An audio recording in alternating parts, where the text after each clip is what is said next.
So today with us we have Georgann Eubanks, who is a writer with the University of North Carolina Press, and her top title is Saving the Wild South, the Fight for Native Plants on the Brink of Extinction. Just a little bit about Georgann and her background. She is a writer, Emmy Award-winning documentarian, and consultant to nonprofit groups across the country.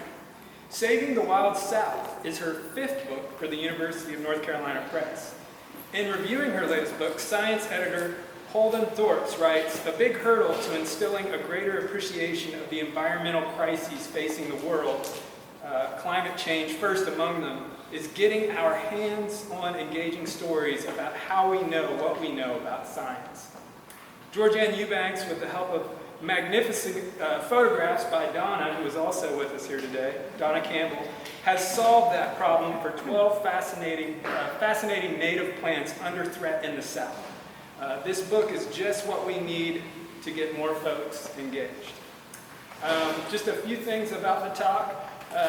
Georgann will be speaking for, somewhere around 30, 45 minutes, somewhere in there. And then we'll open up for a discussion. So if some of you folks have questions that you'd like to ask Georgann, be thinking of those. I'm sure we'll have some great questions. And then also we're going to have a book signing after the Q&A portion.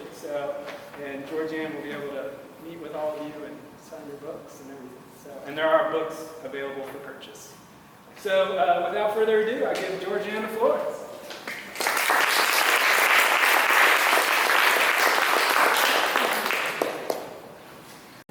Well, it's great to be here at the Gardens because I really couldn't have done this book without the Gardens. It kind of chokes me up because this is a treasure. This place is a treasure.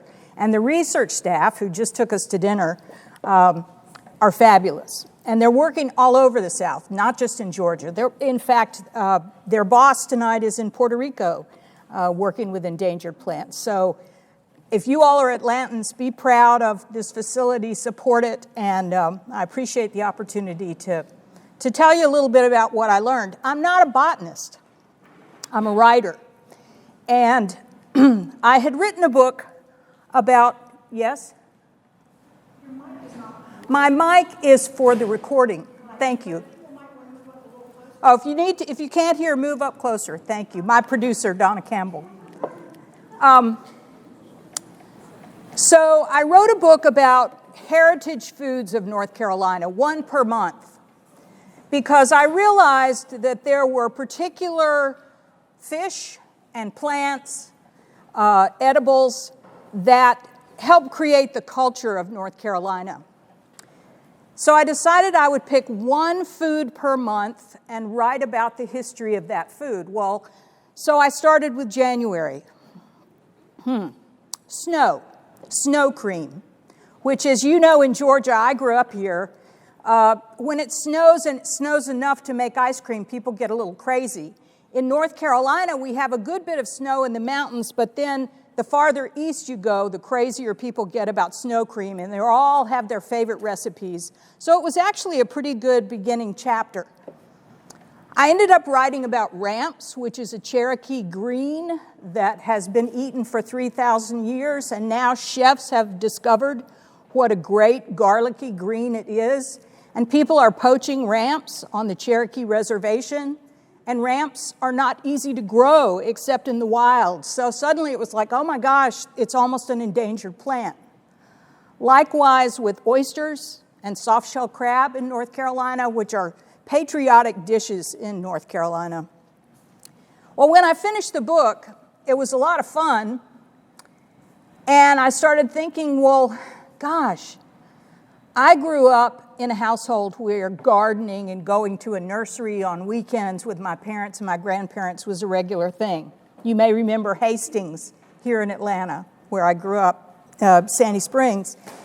And I started thinking about how so many plants are part of our identity and culture in the South. We love to garden. We love to grow things. We have a very friendly climate. But what happens when we start losing species? When does the whole ecosystem start to collapse? And so I thought, well, I want to investigate some plants and find out what is happening out there. Why are these plants in trouble? And I picked a dozen plants that had good stories, and we went on the road all over the South, 6 states, to talk to people, botanists, people at botanical gardens, conservationists, volunteers, to learn about these plants. Donna took all the photos of the plants. This is actually at Auburn University, where there's a wonderful display of pitcher plants, which is part of the book. And there's an incredible display of pitcher plants here at the ABG right now.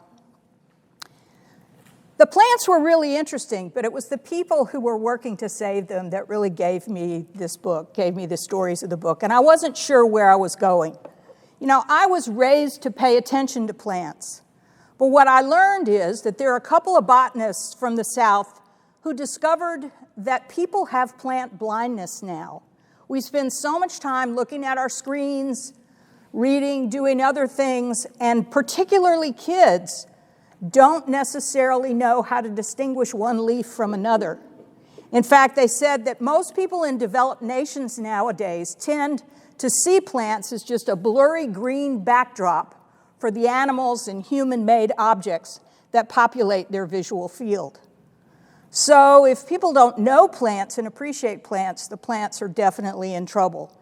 These two Southern botanists did some research, and they asked high school seniors at graduation, what did they know about plants? And 77% of the kids they talked to had never grown a plant by themselves. I grew my first butterbean patch when I was 5 with my granddaddy. 10% had never picked fruit from a tree and couldn't remember any children's story that featured a plant. When we developed the endangered species list as public policy in the 60s, plants weren't on the list. It was 10 years before plants were added to the whole collection of endangered species on the planet. As a result, funding for botanical endeavors has gone down. Horticulture departments in colleges and universities have been blended into other university programs. Attendance is diminished, and that's actually happening around the world.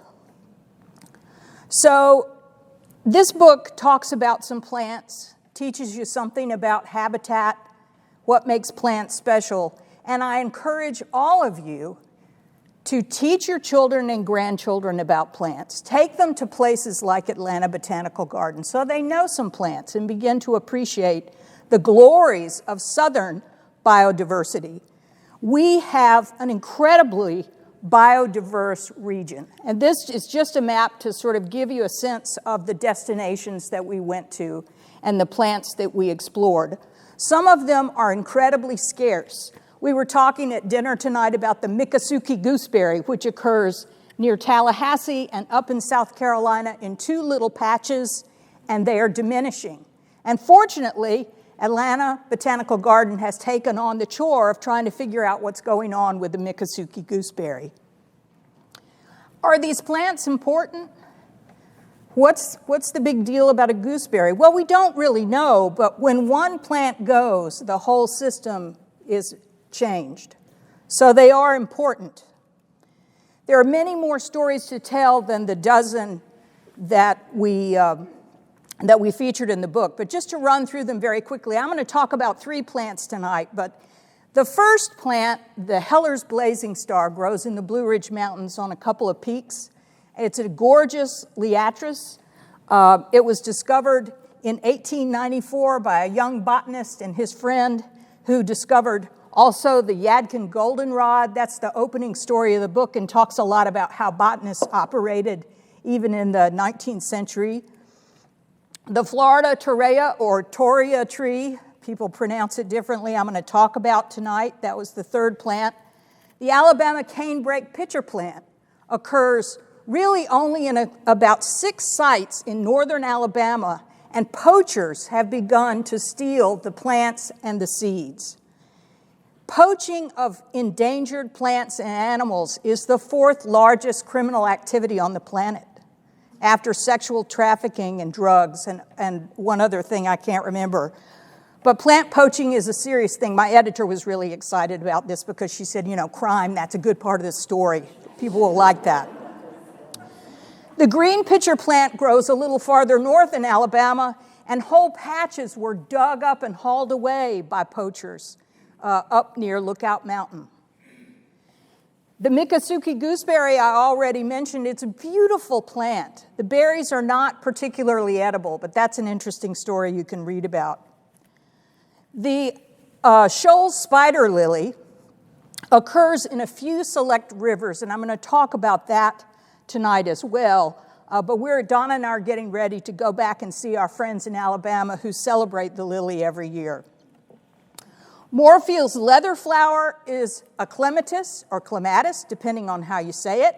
It was discovered by a college student who suddenly became a graduate student in botany after his discovery, and the plant was named after him, which was a big thrill. It grows in Tennessee, Alabama, and a little bit in Georgia. Michaud's sumac is a great story.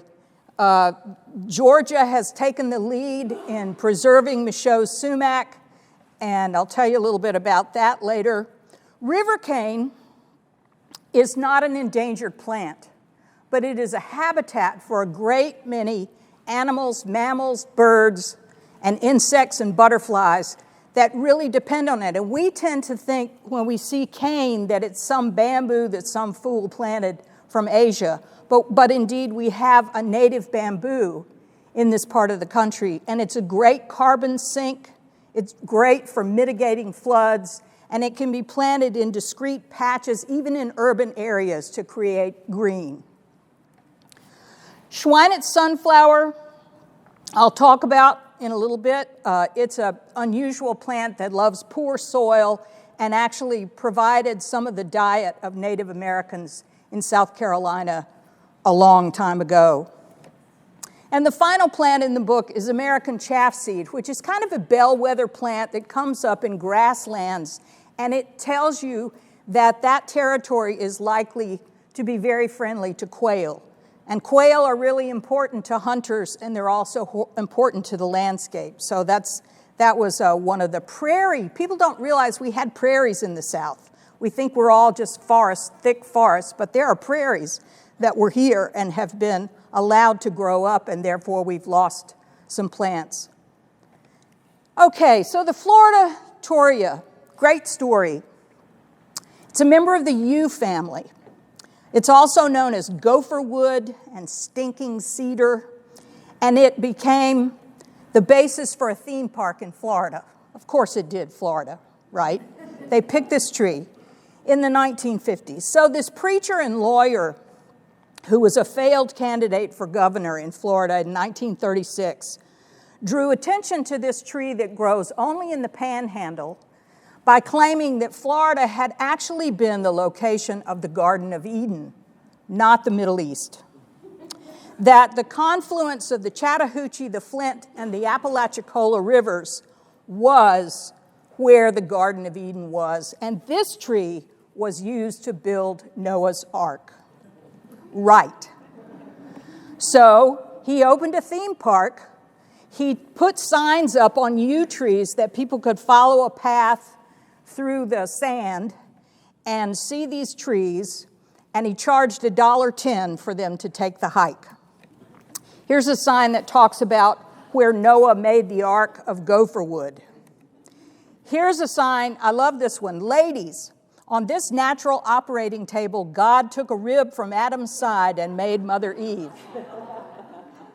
And right here in the parking lot is the birthplace of Adam. Well, the Torreya tree is in grave danger because it has a fungus that hasn't been able to be cured yet. And it is in an odd place, being a yew tree that grows on these steep banks above the Apalachicola River. And fairly recently, Hurricane Michael came roaring up the Apalachicola River and knocked other taller trees on top of the Torreya that were already stunted and having trouble. There are torreya trees here in the Atlanta Botanical Garden that you can see they're struggling to survive. They want to save this tree, and I'll tell you more about why, but it's not unlike what happened to the American chestnut tree. This fungus is taking it out. So a team from the Atlanta Botanical Garden, including a couple of landowners who were giving their private land to allow teams of botanists and scientists from here to plant torreya seeds, let us follow them and hike up these steep banks to see the torreya trees that had already been planted and to plant some others. Now, I especially want you to appreciate Donna's picture here, echoing the story of creation by Michelangelo, as opposed to the candidate for governor. But that is a torreya seed. And when we got up in the woods, we found some little seedlings that had been planted a couple of years before. And the folks at ABG are monitoring the growth, monitoring the canopy and how much light and water and how they're surviving. And in fact, I learned today now that Hurricane Michael might have actually helped in that some of the overstory has gotten diminished, and so the torreya trees are getting more sun and they seem to be doing pretty well, but they still have the fungus. So these are the two landowners who were very kind to give their land, and this is an important lesson about the Endangered Species Act. Plants are only protected on public land, but on private land, people can do whatever they want. So if you've got a rare plant, you can destroy it. Or you can help places like Atlanta Botanical Garden outplant an endangered species or a rare plant and help it be protected and be a learning environment for science. So I loved working. There were so many women on this team. They were doing great work. They had all these really technical instruments. Here's a tree that almost fell on a cage that was protecting some young seedlings, and they were out taking notes, and we were just trying to not get ticks. At Duke University, which is close to where I live now, they actually have an orchard of torreya trees out in Duke Forest where nobody can see it. It's a secret, another story my editor liked. And this is the torreya tree they have in Duke Gardens, and you can see it's a little stunted at the top. It too has the fungus, but it's a 20-year project, and we have to appreciate that a whole lot of this saving and working with species is a long game.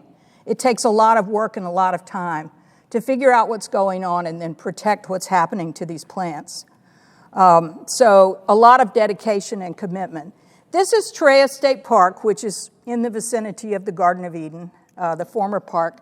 And you can see how high up we were above the Apalachicola River. And here are the stunted trees in the parking lot, also known as the birthplace of Adam. So you can see the trees are not doing well. And I'll talk a little more about why certain plants, we just don't know when they might be valuable. For example, with the Heller's blazing star, there are other liatris that have proved to be medically advantageous in the creation of pharmaceuticals. Well, because the blazing star has been declared endangered, it can't really be tested for its efficacy as a medicine. So that's another problematic issue with public policy. The Swanic Sunflower, pretty simple little yellow flower. It grows around Charlotte, North Carolina, and a little bit in South Carolina. It loves poor soil, as I said. It loves to be burned. It loves to be mowed, but it doesn't love to be sprayed. And that is still what we're doing on the sides of roads, even where wildflowers like this bloom. So when they found the Swanic Sunflower near a park in Charlotte, they protected it and built a roadside habitat and do not let people spray. You can see it's a pretty simple flower. It's lovely for pollinators. It's a good plant to have around. It's very hardy if you don't poison it. And it also happened to be a plant with tubers that, as it turns out, according to historians, the Cahaba Indians used to eat these tubers, kind of like Jerusalem artichokes. And so here in this region, on the border of North and South Carolina. The arrow is pointing to the reservation of the remaining Cahaba folks. There are about 3,000 in the tribe, and they were recognized by the state of South Carolina in 1993. The population of the tribe is 3,500, about 1,500 on the reservation, and then others are scattered around the country. Interestingly, Mormonism is their main faith, so you can tell the influence of settlers. This young man, Rue George Warren, is a non-binary gender identification person who learned to sing opera at Vanderbilt, but decided to come back to the tribe and help them learn the Cahaba language, which has been lost since the last native speaker died in the 60s, and he's trying to learn the language. And he's also helping young kids on the res plant gardens. So he got very interested in the Swanic Sunflower as a possibility. We toured his garden kind of in the fall when things were dying back, but this just gives you a sense of his hard work of teaching kids about their native plants, and they also planted a lot of exotic plants on the garden, and he was rematriating corn, he said. But the Swanic sunflower thrives on this tribal land along with the Georgia aster, and they'd really like to be able to plant enough to harvest some of the tubers and give the tribe a chance to taste a bit of its history. But they can't plant it on the reservation, which is public land, because they can't dig it up until they have enough to prove that the Swanic sunflower is not endangered. So government rules are a little tricky. How did this plant get such a weird name? Well, it was named for a Moravian preacher who lived in North Carolina and who traveled from church to church on horseback. But what he really did when he was traveling was hunt for mushrooms. He was crazy about fungus, and he also found some cannabis in North Carolina, wild cannabis. Anyway, he lived a long life and discovered many plants, and his colleagues named the sunflower for him in the early 1800s. And now the last plant, the Shoal spider lily, is a really interesting plant to me because it used to be very prolific in our rivers. It comes from bulbs that get caught in the rocks of rocky shoal places on the Flint River, the Broad River in Georgia, the Catawba River in South Carolina, and in the Cahaba River in Alabama, which is the only river in Alabama that has not been impounded, doesn't have damming that causes the waters to rise. So here is a picture that Donna took of the Cahaba lilies blooming on the Catawba River in South Carolina. This is 30 acres of lilies that come up in the wild between Mother's Day and Father's Day every year, unless Duke Energy decides to let water out of the dam up above and bury the lilies in water. So that's why it's important that the Alabama River does not have impoundments, and generally, unless there's a big, big rainstorm, the lilies bloom, and they're absolutely gorgeous. 2 weeks after Donna took this picture, 100,000 gallons of raw sewage flowed into the river just above Charlotte. So all of our populations are somewhat endangered, but the one in Alabama may be the healthiest. This is Hatchet Creek in Coosa County, Alabama. You can see the location. The Cahaba River begins around Birmingham and comes south, and it flows into some tributaries where there are also these incredible lilies. But again, just a tiny window. They're very ephemeral. This is the town of West Blockton. As you can see, it's not wildly prosperous these days. It was a coal mining town in the 19th century, and then the coal was extracted and the town sort of went into a depression. But the river flows just a couple of miles away, and you can see the rocks. Here the river is very high. We were there in February for our first visit. The seeds drop in the water and stick to the rocks, and Other lilies that look like this, you may have seen swamp lilies, they actually float and tend to migrate out to the edges of ponds, but these lilies grow on rocks. This is Lisa Buck, who's a local high school teacher. She used to teach music, and now she teaches career preparedness to ninth graders, and she and a few other people decided to turn the lilies into an identity for West Blockton, Alabama. So they opened the Cahaba Lily Center in an old abandoned storefront and began to put out displays about the lily, and they decided to have an annual festival. The festival is incredible. They crown a high school girl Miss Cahaba Lily. She gets a scholarship. They have lots of swag with lily on it. This is Miss Myrtle Jones. She moved to West Blockton in 1955 to teach social studies and Alabama history, and she served on the city council and was also a founding member of the West Blockton Improvement Committee that launched the festival in 1990. You can see inside the Lily Center, they have pictures of the town's history. They have displays of science about the lily, and they also sell a flag, the town flag. Donna brought it with her, the West Blockton town flag that has lilies on it. Miss Myrtle, who is now in her 90s, said, and one time they came here, there's a Mercedes plant down the road, and they did an ad for Mercedes, and it was in Playboy magazine. And she said, I saw it. It was a picture of a guy in a tuxedo trout fishing in the Cahaba River with a Mercedes in the background, and all the lilies were blooming. She also had this plate in her china cabinet, and she has a whole collection of lily memorabilia. Now, this plate says, this particular variety of lily is found only in two other rivers in the world, the Amazon in Brazil and the Seine in France, which is baloney.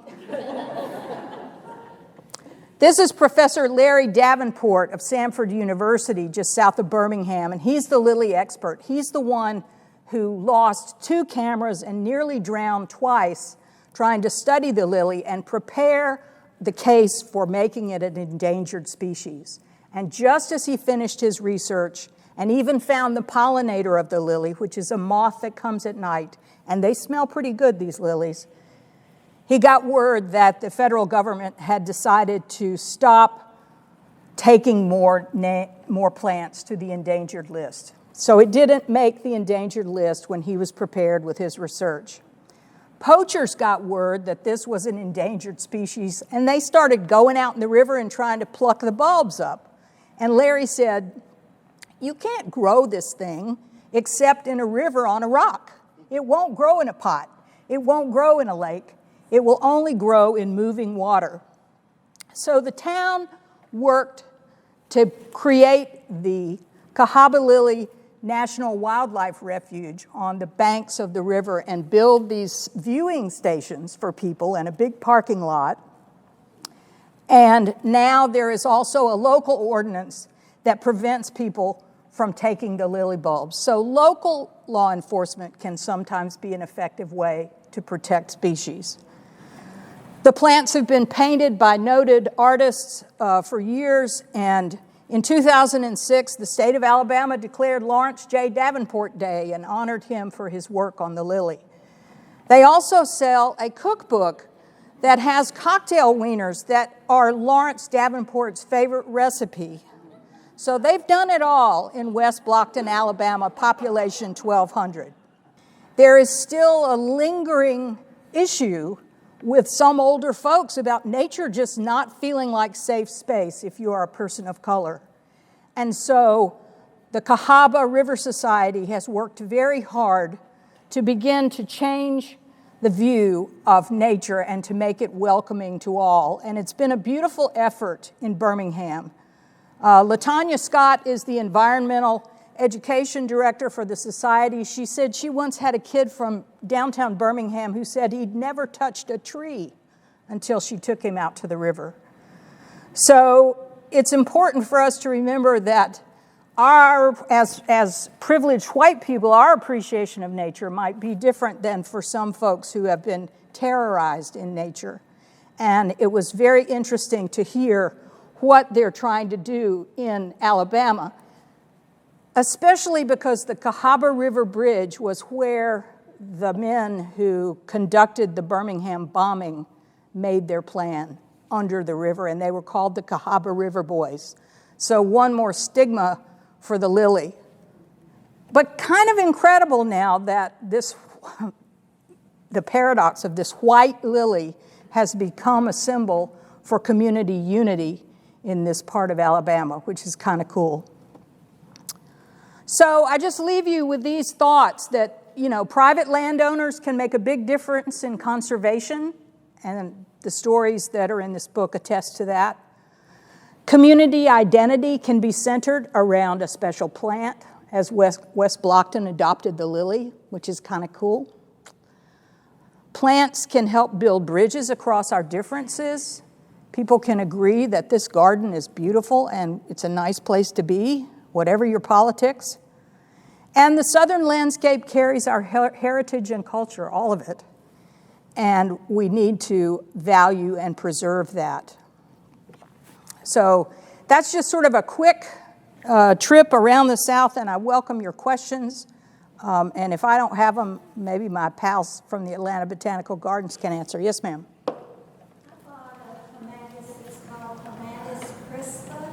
Uh-huh. Flower looks just like that. Well, it could be a hybrid. I don't know. This particular, the Moorfields leather flower has been identified in like 4 sites, and the Huntsville Botanical Garden is cultivating this plant, but I because it's endangered. Excuse me? Oh, how nice. That's great. Yeah, there are actually several plants. This particular Viorna is, I guess, a name that has this. I always thought clematis were those dinner plate kind that my grandmother had, but these little urn-shaped flowers are also another variety. So I think I had a good feeling about the Nature Conservancy folks in Alabama and the work that's being done. Do you guys have anything you want to say about that? You're working in Alabama, right? Yeah, so one of the species we're working with in Alabama is actually a Clematis socialis, which is, it looks pretty similar to that Clematis too as well. We're working with Patrick Thompson on that. Yeah. And that is on Nature Conservancy. Yeah. Auburn is a great place, although I met a young man who's going to be a rock star in the botany world. His name is Noah Yawn, and he's just graduating, and he was the only botany major at Auburn. Can you imagine? I always thought Auburn was really hot, but they've sort of let faculty retire and haven't replaced them. And so Noah's had a bit of a lonely journey, but he's made the best of it. He's been working with Atlanta Botanical Gardens since he was in high school, helping take a census of the pitcher plants, which he loves, in Alabama and points beyond. So the Torreya tree has, you said, a fungus. Is that similar to the one that the hammocks have in the northern part of the state? Is the Torreya fungus similar to the... Oleodendron? Do you know the name of the fungus? I don't know. I can't say the name of the fungus. I bet one of you guys can. Huh?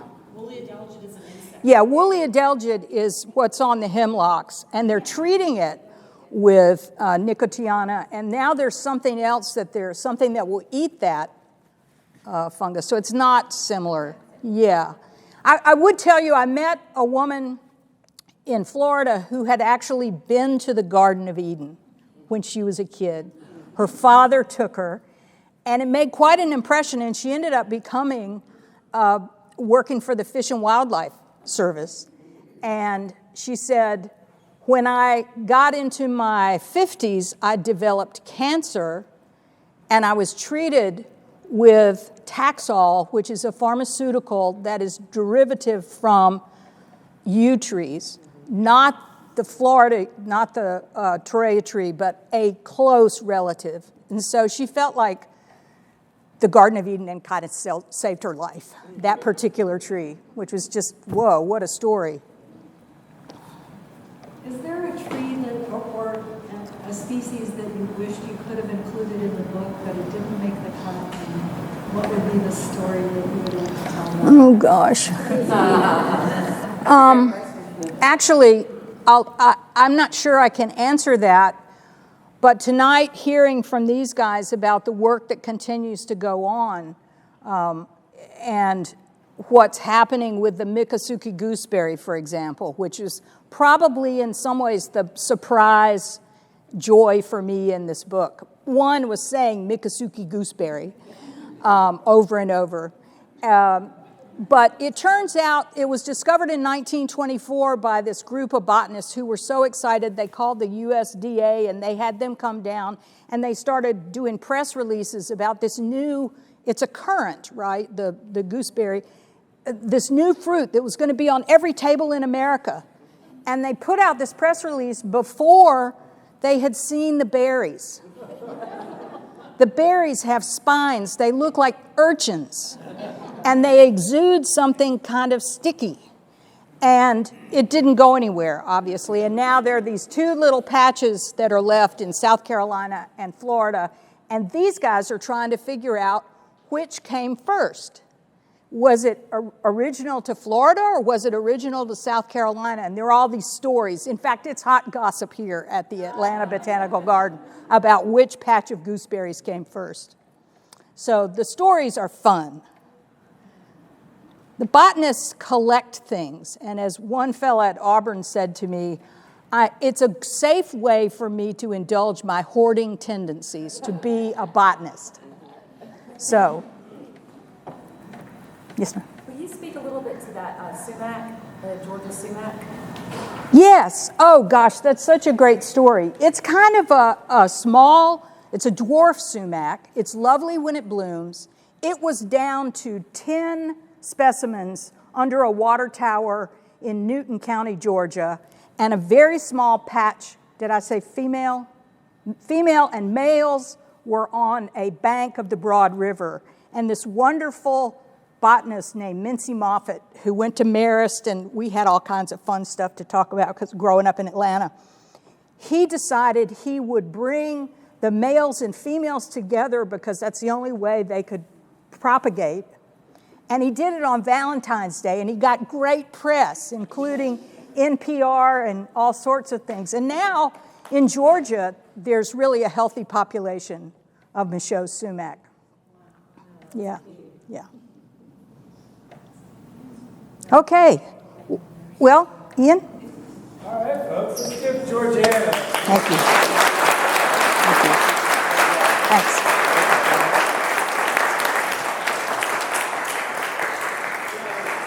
It was great to get to see so many species that, I work with so intimately, and other folks in our group. Like, let's see, for instance, the Mikasuki Gooseberry. Just yesterday, a person from our team, Will, and Joe were out collecting seed for that. So, and then the Schwalbia, the American chapseed. Last week, I was out doing surveys for that in South Carolina. So these are a lot of these species are species that we work with quite intimately. I have a few last slides I'd like to share just with information about next month's presentation, and then we can go ahead and let you all move over there if you'd like and get some books signed. So, but I have to switch. Georgann has a Mac, I have a PC, so here real quick. I think I can just do it on top of it. Okay. Take a little sit there.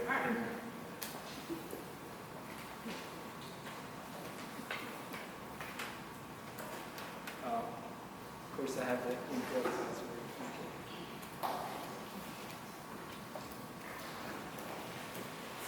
All right, let's see if this works.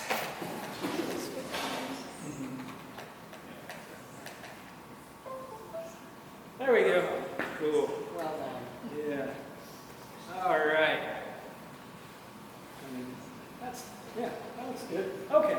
Cool. So again, thank you all for coming out tonight. We really appreciate you all coming for the in-person.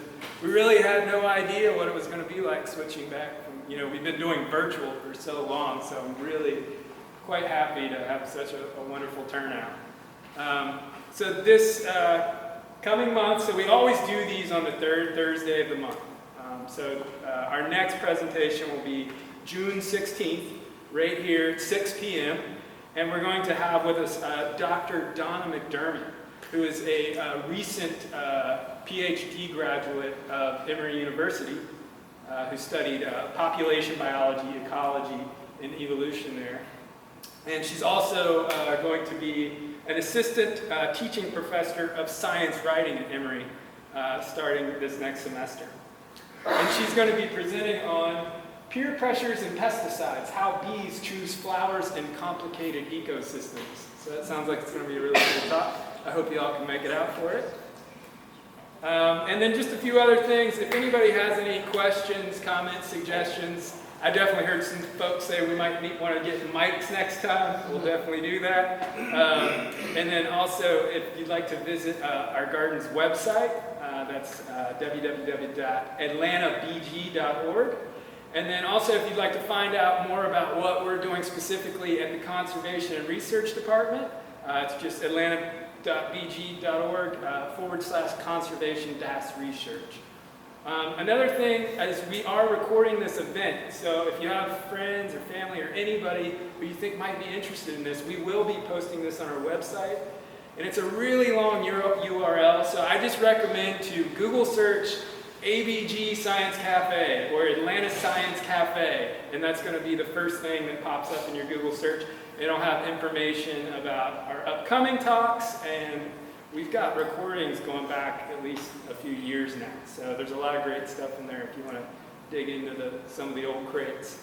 And then the only other thing is we do here at the Conservation Research Department have a very active Instagram account. So if any of you all are into that sort of thing, feel free to follow us at atlantabg.org.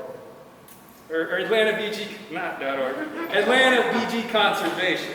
All right. Thanks again, y'all.